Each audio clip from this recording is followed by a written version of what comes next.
Hey, tropa! Bakit ako nagbabike? Tayo si Boss Budol. Huwag matakot sa ahon. Nasaan yung trail? Shoutout ko sa mga magbabalak mong budol. Galing-galingan nyo sa pambubudol. Yan, tawanan ka ng mga tropa mo. Good morning mga kabudol. Today's ride, tayo ay mag-e-explore. Sa mga baguhan pa lang, umpisa pa lang mag-bike. Mag-e-explore na kayo. Tip ko yan. Kaysa sa hintayin kayo ayain at mabubudol lang kayo. O at least, napuntahan nyo na. Kung di nyo man napuntahan yung iba pa, subok nyo na. Sa mga gantong ahon. Ilan naman ang problema sa sa nagra-ride. Ahon. Pagtingin nyo ng Google Map, umanap kayo ng mga attraction na 50 kilometers. Mga bago pa lang kayo. 50 kilometers. Para pwedeng balikan nyo, uwian nyo sa bahay nyo.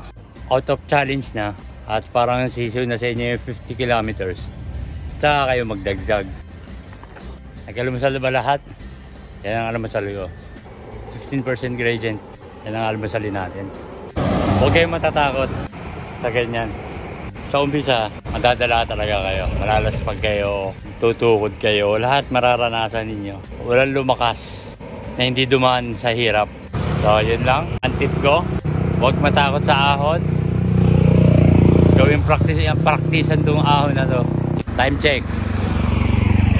5:51. See you. San Pablo, Zamboanga del Sur. Dumalinaw.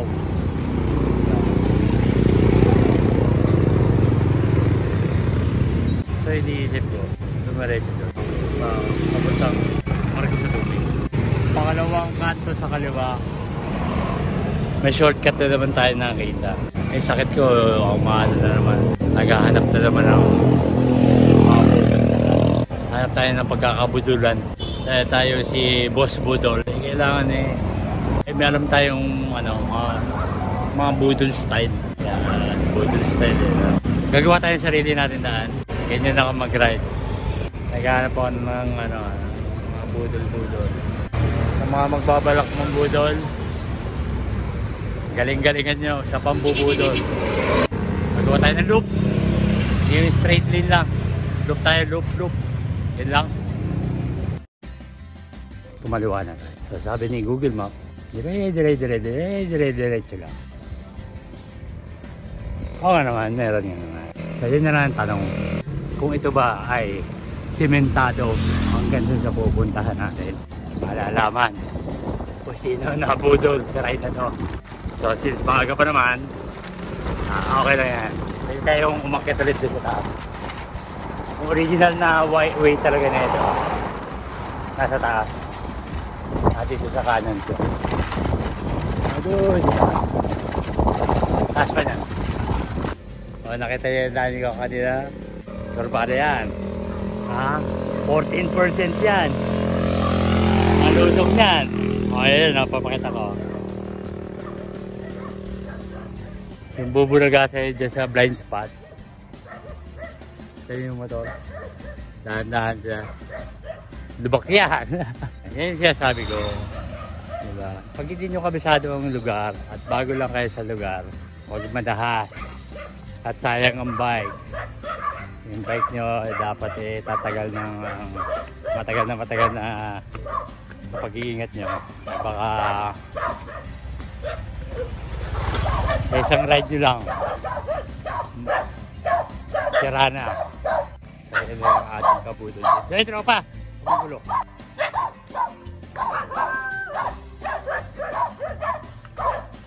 Diba? Ingat-ingat lang tayo. Ayun. Mahirap umuwi ng sila ang bike.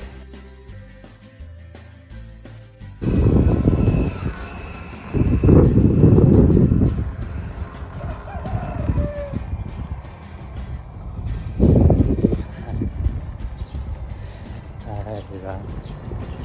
Ayan tayo. Simple lang tayo.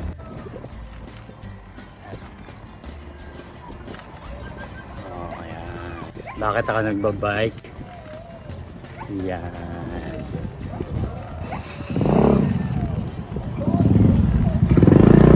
Yan yung sagot. Ating tanungan. Oh no. Dito na lahati ang kalsada. Nagkaroon ng junction. So, wait lang. Tingin ako sa Google Map. So, yung junction na to. Pantad na pala. So, pwede naman tayong pero masyadong lalaki yung ating bilog. Eh, kakanan na tayo.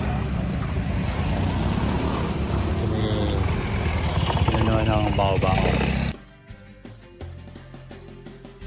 Yun mga kabudol. Ayan na. Nabudol na nga. Water kitchen. Kalpa, simentado na.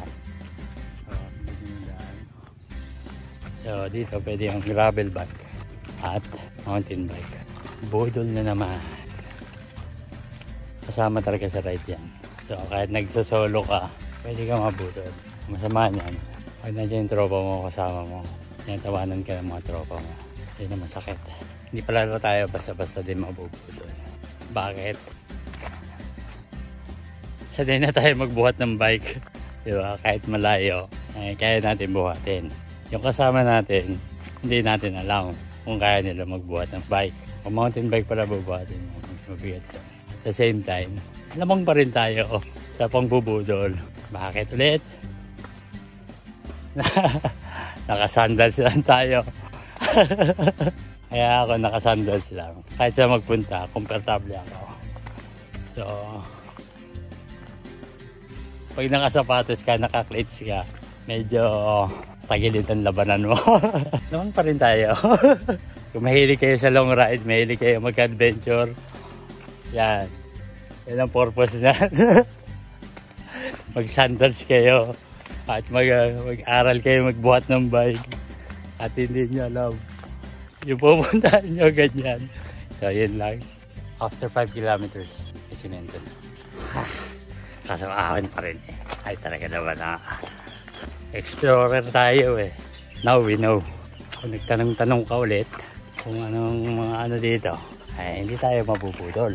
Nasaan yung thrill ng pagbabike kung wala nang bubudol? Diba? Kakatungtong mo lang.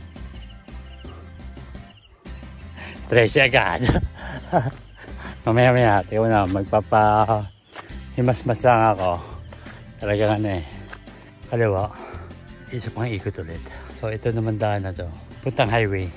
So, mag-highway na tayo. Huwag na tayo mag-explore. Yan. 15 yan. 16. Pinakamatay. Yung ahon dito. Tama niya pag-explore natin. Talagang madugo eh. Marami pa pala hindi magandang daan dito. Yun lang. Akala mo tapos na. Hindi pa. Extended pa yan. Talaga naman ha. Ha? Tapos umahon ng 15. Ito yung bubulaga sa'yo.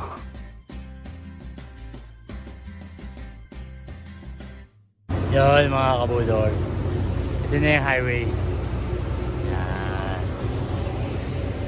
Yan. Yan yung papuntang San Pablo. Ito yung papuntang ano, pabalik ng Dumilinaw. At ito naman yung pinanggalingan natin. Yan tayo pabalik dyan.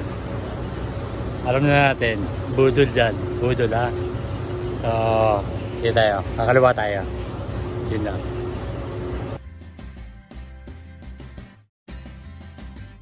Yun mga kabudol. Nandito na tayo sa San Pablo. Time check 9:30.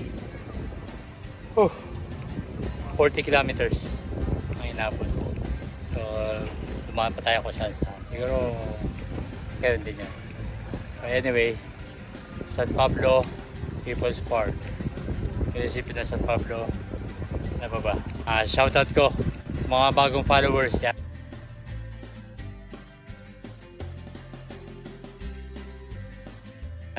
Para sa inyo to. Itong pinuntahan ko. Tapos ikot-ikot lang tayo. At tatambay muna. Masyadong umaga. Masyadong malapit. Para sa akin to. Yan mga kabudol. Diretso ka lang. Huwag ka mo nalilingon ha. Huwag ka mo nalilingon. Diretso ka lang. Ganyan sa mga ano. Ano ba tawag dyan? Shed? Joke lang. Pagkalilingon. Para ano, pare-paras tayo ma-excite. Magdating kasi agad natin ng saka tayo lilingan. Sabay-sabay tayo lilingan. Okay.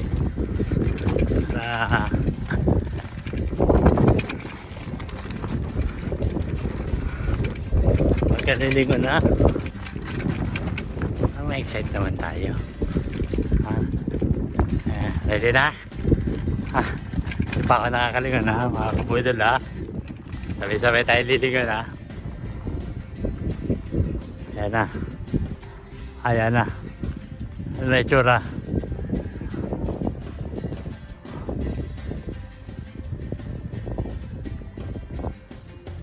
Oh, ganda. May lighthouse.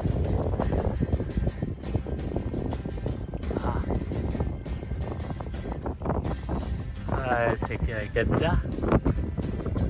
Ayan. Yan lang ang pinunta natin. Mga kabudol.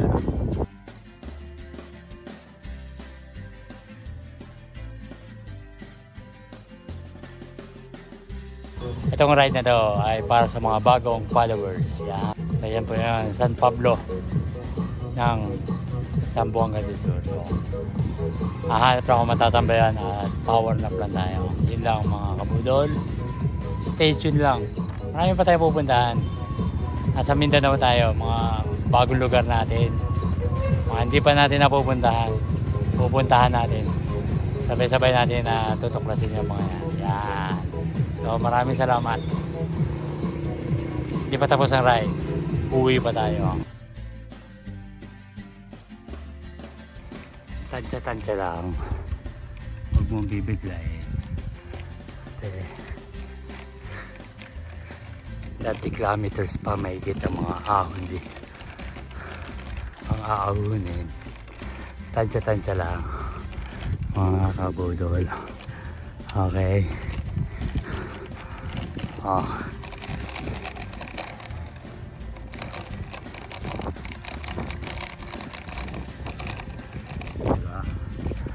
Tansya-tansya lang.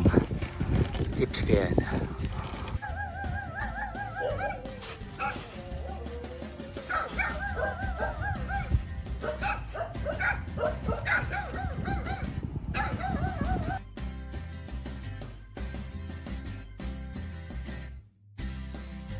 Ay mga kabudol. Time check. 2:30. Dito tayo galing. At doon na ako papunta kanina. Buti tumingin ako sa Google Map. Ito pala papunta dito. Marigo sa tubig. At ito ang papunta ng Dumulinaw. So buti tumingin ako. Kung hindi, punta tayo Marigo sa tubig. So pagkita tayo. So yun lang. Hindi na kamaligaw. Yan lang. San Pablo. Naghanap ko merienda. Yun mga kabudol. Natulog na ako dyan. Nung nagpunta ako ng Pitugo. So shoutout sa mga barangay. Yan. Maraming salamat. Yan talaga. Pag mahina ka, nalalaspag ka. Time check. Sorry. Malimutan ko na. Dumulinaw. Yun. Kasi kanina pa ako naghahanap eh. Naghahanap ako ng merienda. Mukhang ano. Mukhang makaka-uwi na naman ako nito. Hindi pa naman yung merienda. Naghahanap ako ng saging. Banana cue. Parang nakikiraying ako. So, lapit na eh. Konti na lang, nasa bahay na eh. So, anyway.